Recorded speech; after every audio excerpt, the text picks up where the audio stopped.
My dad had passed away in January 2013, and my mother in 2015 said, I can't walk on these legs anymore, and I need a knee replacement surgery. So we went down in 2015 for that surgery. The surgery did not go well. She ended up in an assisted living facility in Virginia.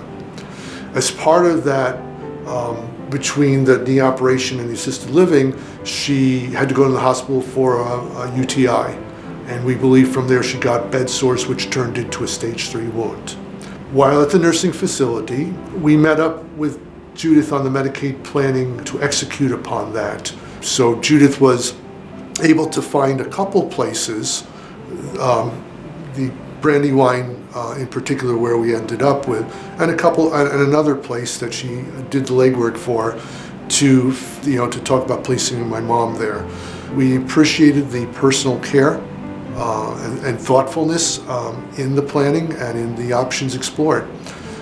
We appreciated the practical advice as we bounced several ideas with her, which led us to believe the best place for her, my mother, is at an assisted living with AIDS.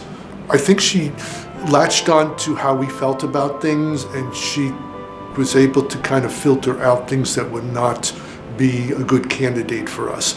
We've had a great resource in Michelle, who comes out pretty frequently to see my mother as follow-up, and when we needed to talk about further wound care at a hospital in Freehold, they made the arrangement. They went personally to the doctor to meet up with the mom.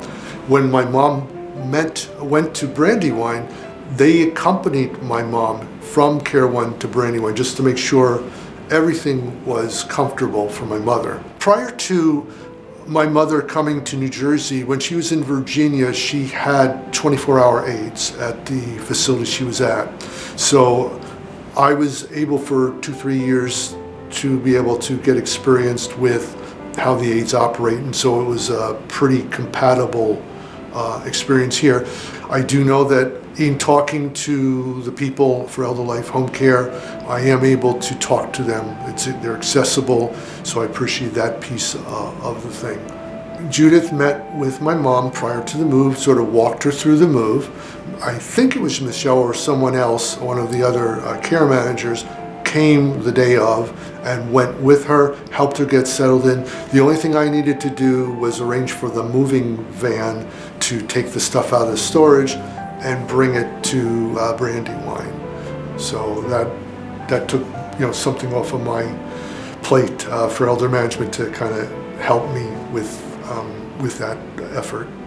I know that Elder Life Management ran a lot of third-party mediation for me, and again, we talked about other places to go to, and I believe Judith and the team gave me a good filter as to what would work, what would not work for my mother and for us. But Judith definitely was a godsend in being able to walk us through things in a very practical way, not high up in the air, but just very a nice balance of this is what are the options, and these are the consequences for the options. I would recommend Elder Life Management. I appreciate the personal contact and one-on-one we had through the process. In the early days, there was substantially more, but as now that my mother is settled in and has been adjusting, acclimating, I think now almost a year now at Brandywine, we're more just spot checking as we need, but Judith has always said, whatever you need to reach out to me, just reach out to me. When someone you care about is now someone you care for, call Elder Life Management.